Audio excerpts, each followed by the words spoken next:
नमस्कार, क्रांति की दस्तक में आपका स्वागत है। आज हम आए थे गोंदिया जिले के शिक्षक सहकारी पंथ संस्था में, जहां पर आने वाले 9 अगस्त को विश्व आदिवासी दिवस मनाए जाने के संबंध में हमारे गोंदिया जिले के विभिन्न आदिवासी संगठनों द्वारा एक मीटिंग का आयोजन किया था। यहाँ पे कई ऐसे निर्णय लिए गए। आइए हम आपसे मुलाकात करवाते हैं संगठन के कई पदाधिकारियों से, कई कार्यकर्ताओं से कि क्या निर्णय रहे और इस बार 9 अगस्त को क्या विशेष रहेगा। नमस्कार जी, क्या नाम है अपना? नमस्कार जी, मैं बारेलाल प्रेमलाल वरकड़े और छत्तीसगढ़ MP महाराष्ट्र बॉर्डर पे रहता हूँ, दरेकसा क्षेत्र वहाँ से।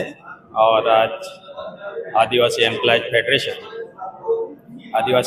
फेडरेशन के माध्यम से सभा रखी गई है और इस सभा में 9 अगस्त को विश्व आदिवासी दिवस मनाने हेतु पूरी तरह से चर्चा हुई और इस चर्चा में संपूर्ण तरह से निर्णय लिया गया कि अपन को विश्व आदिवासी दिवस, यह गोंदिया जिला एक आदिवासी जिला घोषित है।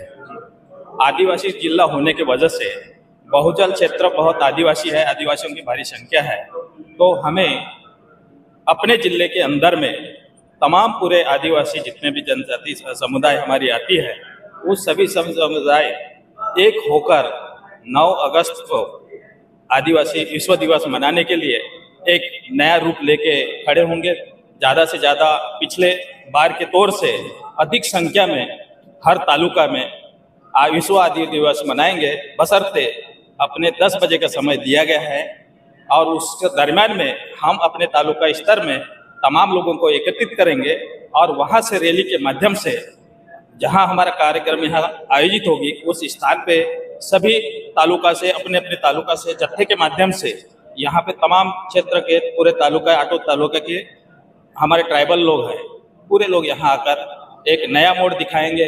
और वर्तमान में हमारे खासदार साहब भी आए हैं, वो डॉक्टर ND किरसान साहब गढ़चिरौली क्षेत्र से सांसद बने हुए हैं और वह आदिवासी एम्प्लॉयज फेडरेशन की केंद्रीय उपाध्यक्ष इस पद पे उन्होंने समाज के हित में और समाज के लिए हर हमेशा संघर्ष किए। अपेक्षित है उनसे कि इस बार उनके नेतृत्व में और उनके सत्कार में और हमारे और भी खासदार हैं, उन लोगों को समाविष्ट करके इस बार का ज़्यादा से ज़्यादा संख्या में बहुदल क्षेत्र होने की वजह से काफ़ी संख्या में जोर शोर से पूरे गोंदिया जिले के अंदर में पूरी आदिवासी पीले गमछे, पीले दुपट्टे, पीले टोपी के और पहनाव कुछ हमारे संस्कृत होती है, उसमें कुछ लोग धोती पहनेंगे, टोपी पहनेंगे, झेला पहनते हैं, बाजूबंद पहनते हैं। ये हमारे कल्चर्स है। जिस तरह से कचारगढ़ में आप देखे होंगे उस तरह का एक माहौल हमको निर्माण करके हम आदिवासी विश्व दिवस यह काफ़ी भव्य प्रारूप से दिखाना चाहते हैं, ताकि यह दिल्ली के सांसद तक, दिल्ली तक के पहुँचे। पूरे देश में हमारे आदिवासियों की समुदाय एक हुई, यहाँ हम शासन प्रशासन और सभी लोगों को दिखाना चाहिए। भाई साहब, आपने क्योंकि कचारगढ़ की बात की, तो जो वहाँ पे एक मेला लगता है और एक बहुत भव्य आयोजन होता है, हमने ये देखा कि शासन द्वारा, प्रशासन द्वारा वहाँ पे उस पैमाने पे व्यवस्था ही नहीं की जाती। तो क्या आदिवासी समाज की यह कमी है कि हमारे प्रतिनिधित्व की देश में कमी है? इसमें आदिवासी समुदाय का एक कचारगढ़, यहाँ 8 स्टेट के लोग आते हैं जो कलिगंकाली दाई, रायताड़ जंगो, धर्मगुरु पांदी पारी गोपाल लिंगो, इसके दर्शन के लिए वह एक हमारा आराध्य स्थल है। एक ट्राइबल का उगम क्षेत्र है। वहाँ से हमारे सासो पत्र गोत्र व्यवस्था से वहाँ शिक्षा दीक्षा सभी चीज का वहाँ से उत्पत्ति होने की वजह से सभी उसको महानता अपने मन से, हृदय से लोग आते हैं। और इसमें शासन प्रशासन की जवाबदारी है कि जो हमारे आदिवासी ट्राइबल लोगों का जो इतना बड़ा जत्था होने के बाद में 8 स्टेट के लोग आते हैं, वहाँ काफ़ी दूर से, वहाँ रहने की व्यवस्था नहीं होती और इस तरह से शासन का ही दूरअंदाज है, शासन का गौर नहीं है। शासन ने हमारे आदिवासियों के ऊपर में, जबकि पूरे देश में यहाँ तक कि मुख्यमंत्री से लेकर प्रधानमंत्री भी मेरे सबसे पहले भाषण में मैंने सुना कई बार कि मेरे देश के आदिवासी और भाई बहनों, जब आदिवासी और भाई बहनों के माध्यम से कि हम उनके माध्यम से चुन के आते हैं, तो कहीं ना कहीं उनकी भूमिका होती है कि इनकी व्यवस्था बराबर नहीं है, उस व्यवस्था को भरपूर नजरअंदाज करते जा रहे हैं। नजरअंदाज न करते हुए उसमें अव्यवस्थाएं होती है, उस अव्यवस्था में बदलाव लाना चाहिए और हमारे लोगों की सुविधा करना चाहिए। इसमें शासन प्रशासन की बहुत सारी त्रुटियां हैं।